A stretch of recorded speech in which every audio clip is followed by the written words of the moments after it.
Es una noche fresca y tranquila en el viejo oeste. El aire está quieto mientras las estrellas empiezan a brillar. Un pequeño pueblo en la frontera entre la sociedad y la naturaleza salvaje se baña a la luz de la luna. Todo está en silencio en la frontera del oeste americano. Una tierra de misterio escondida en las sombras donde el crepúsculo se encuentra con la noche. Hasta que el galope de 2 caballos va creciendo como el trueno de una tormenta que se acerca. Desde esas mismas sombras emergen las siluetas de un loco, sentado sobre su bronco encabritado y cabalgando hacia el pueblo como un rayo. Una ráfaga de disparos resuena en el cañón cercano, mientras la banda de forajidos que se aproxima anuncia su caos de medianoche. Disparan al sheriff, toman al ayudante como rehén y saquean el banco local. Antes de que alguien reúna el valor para detenerlos, ya se han llevado su botín y cabalgan de regreso hacia la oscuridad. Por un momento, toda esperanza se pierde. Los malos escaparon, los agentes de la ley a cargo están demasiado golpeados y magullados y no están en condiciones de perseguirlos. ¿Quién más puede responder al llamado? Entran los llaneros solitarios, los vagabundos de las altas llanuras, los pistoleros a sueldo, la gente valiente pero brutal conocida por el público moderno como los cazadores de recompensas. Cuando se contrataba a un cazador de recompensas y lo enviaban tras la pista de un forajido, todo comenzaba con un cartel de "Se busca".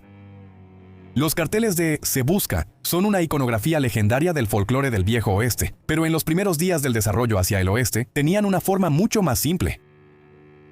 A partir de alrededor de 1840, las órdenes de arresto no eran más que una carta o una postal que el cazador de recompensas llevaba en el bolsillo. Estos documentos incluían descripciones físicas del sospechoso, resaltando sus crímenes y sus últimos paraderos conocidos. En los asentamientos más grandes, el periódico podía servir para publicar un aviso de búsqueda, pero las autoridades a menudo rechazaban este método desde el principio debido a las limitaciones de tiempo. A medida que pasaron los años y las poblaciones aumentaron, también lo hicieron sus recursos. Los carteles de "Se busca" se colgaban en áreas públicas y lugares de comercio popular, ahora en forma de hojas impresas. Las hojas impresas son papeles grandes de una sola hoja cargados de anuncios con mucho texto, publicidad o comentarios sobre el gobierno local. Sin embargo, estos carteles rara vez contenían fotografías de los forajidos, y en su lugar dependían de dibujos o de las descripciones escritas mencionadas anteriormente para identificar a los criminales. En casos más grandes, los avisos de búsqueda se distribuían a través de los límites de la ciudad, las fronteras del condado y las líneas estatales. Cazarrecompensas y agentes de la ley por igual los colocaban en lugares concurridos como tiendas generales, cantinas, oficinas de correos y estaciones de tren. Cualquier informe era valioso para los cazarrecompensas, e informar a la mayor cantidad de personas posible podía ser la clave para atrapar a un renegado antes de su próximo golpe. Después de reunir la información, los cazarrecompensas tenían que rastrear cada centímetro de las tierras circundantes.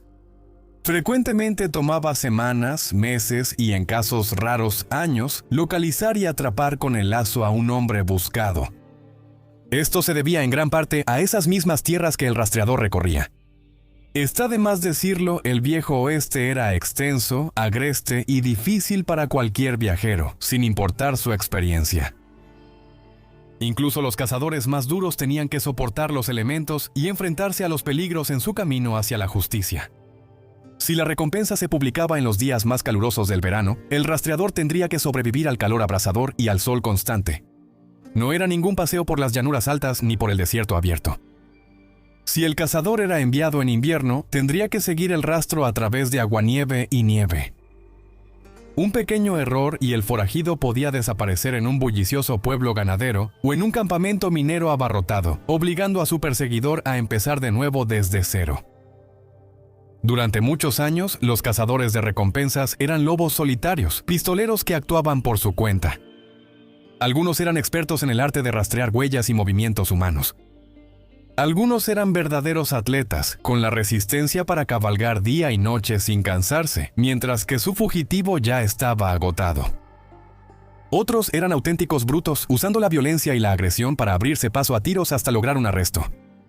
Si le preguntaras a esos hombres si preferían capturar muertos o vivos, elegirían lo primero.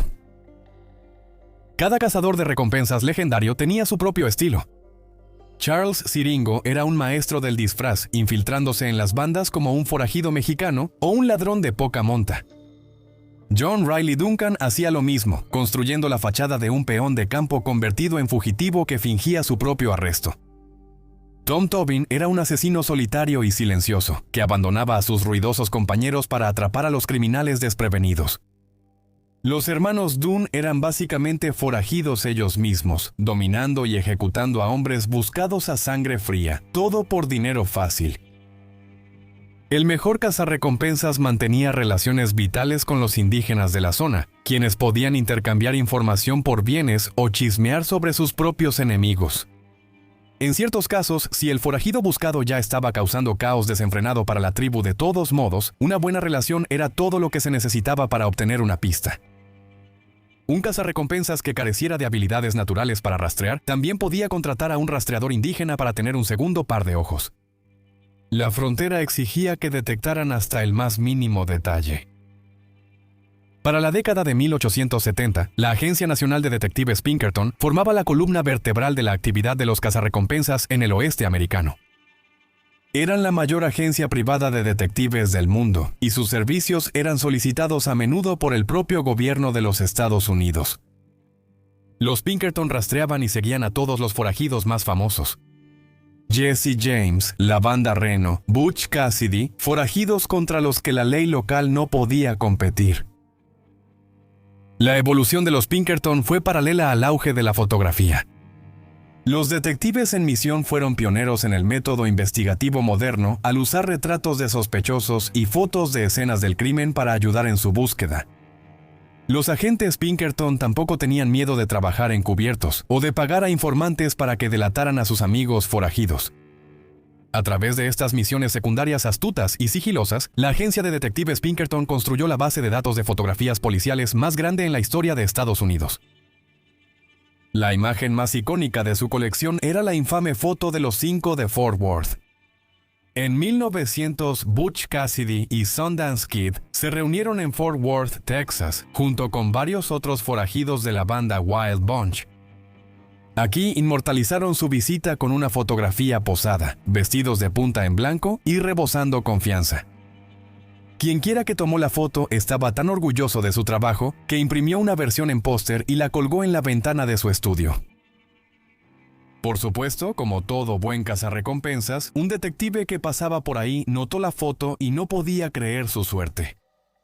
Al reconocer tanto a Cassidy como a Langebach, el agente hizo algunas copias y antes de que nadie se diera cuenta, los rostros de los hombres más buscados del oeste eran conocidos más allá de la frontera y en cada pueblo de Estados Unidos.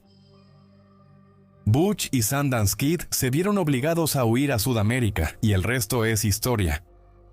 Algunos historiadores creen que la foto de los 5 de Fort Worth simbolizó la muerte del viejo oeste, todo gracias a los Pinkerton. En su apogeo, ninguna agencia policial en todo el mundo podía presumir de una colección de antecedentes criminales como la de ellos. Si eras alguien en el oeste, puedes estar seguro de que un detective Pinkerton sabía tu segundo nombre, tu talla de zapato y lo que comías en el desayuno. Cada uno de sus expedientes de casos estaba repleto de detalles. Cada cartel de búsqueda era más pintoresco que el anterior. Cuando rastreaban a ladrones de trenes, los cazarrecompensas de Pinkerton no esperaban a que los ladrones atacaran desde el depósito más cercano. Se encontraban con sus objetivos en la escena del crimen. Fuerzas especiales se ocultaban dentro de vagones sin marcas o en el siguiente tren detrás del objetivo, a solo instantes si una banda de forajidos entraba en acción. Si se desataba un robo, los tiradores sigilosos a bordo podían reaccionar rápidamente y terminar la persecución tan rápido como comenzó. Estas tácticas hicieron que fuera extremadamente arriesgado para los forajidos atacar trenes con regularidad, especialmente después de que Wells Fargo adoptó la estrategia de Pinkerton. Estos cazadores de recompensas contratados por los bancos, mejor conocidos como detectives ferroviarios, rastrearon y arrestaron a cientos de fugitivos. Al final, Wells Fargo registró 240 condenas oficiales durante la era del Viejo Oeste. Un número asombroso considerando lo extenso que era la frontera y lo inconsistentes que eran los tribunales del oeste. Sin embargo, no todas las misiones salieron como se planeaba. Rastrear a los criminales más infames requería una logística cuidadosa. Un solo movimiento en falso y un cazarrecompensas podría convertirse en el objetivo. Algunos forajidos en realidad eran populares entre el público. Y si la ley cruzaba la línea, se acababa el juego. Este escenario exacto frustró la cacería de los Pinkerton para atrapar a Jesse James y a su hermano Frank. Después de reunir información de los unionistas locales, Alan Pinkerton en persona lideró la redada en la casa de la familia James en enero de 1875. Acercándose después del atardecer, uno de los detectives lanzó una bomba incendiaria dentro de la casa, matando al medio hermano de Jesse y volándole un brazo a su madre. Pinkerton y los suyos intentaron hacerlo pasar como un accidente, pero el daño ya estaba hecho. La simpatía pública por la banda de James Younger creció y sus perseguidores perdieron popularidad. ¿Por qué los pistoleros arriesgaban sus vidas sin garantías de éxito? Para muchos de ellos era la única forma de ganarse la vida en la frontera. Los cazadores de recompensas a menudo eran agentes de la ley de medio tiempo que casi no tenían actividad en su jurisdicción local.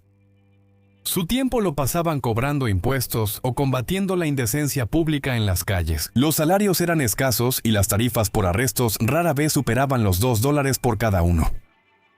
No solo eso, sino que las jurisdicciones abarcaban millas y millas de territorio extenso. Las búsquedas de fugitivos llenas de peligro requerían una compensación considerable para justificarlas.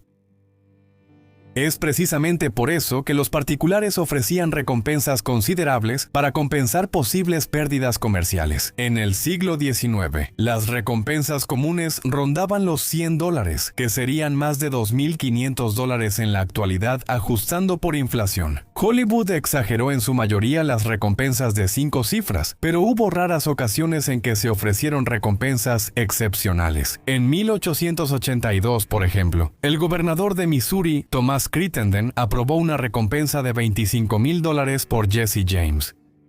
Combinada con la recompensa de $1,000 por su hermano, el precio actual por los dos forajidos se acercaría a $2.4 millones. En algunos casos, los cazadores de recompensas sacrificaban sangre, sudor y hasta el último dólar que tenían en el bolsillo, solo para nunca recuperar sus pérdidas.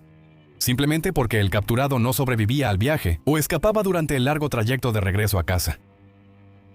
Los gobiernos estatales, las compañías de ferrocarril y los bancos más grandes exigían un cuerpo a cambio de la recompensa y no todos estaban de acuerdo con recibir un cadáver.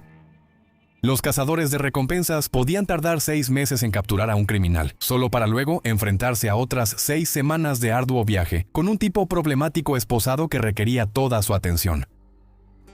La vida de un cazador de recompensas suena como historias sacadas directamente de la pantalla grande, y eso es porque esas historias sí salieron de la pantalla grande. La idea de los cazadores de recompensas solitarios que se ganan la vida persiguiendo forajidos es más una fantasía de Hollywood que un hecho histórico. Los alguaciles del condado y los alguaciles federales de Estados Unidos llevaban la carga de combatir el crimen en la frontera. Su compensación también era un ingreso suplementario, nunca fama y fortuna. Claro, uno podría llamar a otros investigadores, como los agentes de Pinkerton o los detectives ferroviarios de Wells Fargo, cazadores de recompensas. Pero en realidad ese término ni siquiera se había inventado todavía. Para el ocaso del Viejo Oeste, la palabra bounty apenas acababa de recibir su nueva definición de recompensa. Técnicamente cualquiera podía unirse a la cacería, pero siempre era mejor dejarlo en manos de los expertos con una placa. Sin embargo, la mitología del cazador de recompensas del Viejo Oeste sigue brillando intensamente. ¿Quién puede decir que no hubo vagabundos expertos en disparar que cobraban dinero por los cuerpos de sus enemigos y que simplemente nunca quedaron registrados en la historia? La frontera estadounidense estaba llena de personas que pasaban desapercibidas.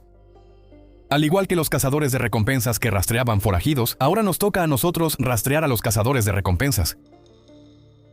Para más historias como estas, dale like al video y suscríbete al canal para que nunca te pierdas otra edición de Footprints of the Frontier.